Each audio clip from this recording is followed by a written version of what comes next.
तुम्हारे पास में दिमाग है, दिल भी है, दिल दिमाग से सोच के अलर्ट रह के एकाग्रता में रह के तुम कर्म कर सकते हो। और एकाग्रता रखकर कभी भी इंसान गलत काम कर ही नहीं सकता है। अब देखो दोस्तों, अर्जुन ने सबको मारा भी बाणों से, ठीक है। खैर मारा तो भगवान श्री कृष्ण ने ही, वो तो केवल एक जरिया थे, लेकिन फिर भी नाम तो अर्जुन का ही आएगा है। तो यहाँ पर क्या हुआ, उन्होंने सिर्फ कर्म किया, लेकिन फिर भी उस कर्म से वो आज़ाद थे। आज़ाद क्यों थे?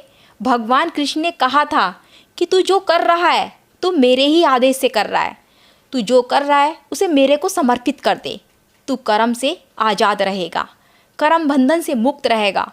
और जो कर्म तू बेहोशी की अवस्था में करेगा, ये जानते हुए कि हाँ इनको दुख हो रहा है, मैं ऐसा क्यों करूँ, मोह के कारण। तो दोस्तों मोह के कारण नहीं, प्रेम के कारण, क्योंकि आज़ादी भी ज़रूरी है करनी।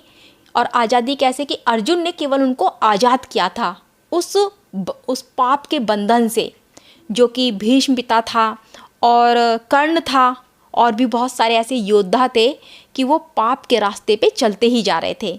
तो अर्जुन ने उनको मुक्ति दी थी उस रास्ते से। अर्जुन ही एक ऐसा रास्ता था जो कि मुक्ति दे सकता था। लेकिन अर्जुन क्या था, वो कह रहा था कि मुझे पाप लगेगा, मैं इनको मारूंगा, कोई मेरा इसमें से तातश्री है, कोई मेरे भाई बंधु है, मैं किस किस को मारूं, मुझे बड़ा पाप लगेगा। तो कृष्ण भगवान ने यही समझाया था कि तुझे पाप नहीं लगेगा, तो जो भी कर्म कर रहा है तो मुझे दे दे, क्योंकि इस पूरे ब्रह्मांड में मैं ही फैला हुआ हूँ। जिसको तू मार रहा है उसके अंदर भी मैं ही हूँ, तू मार रहा है तेरे अंदर भी मैं ही हूँ।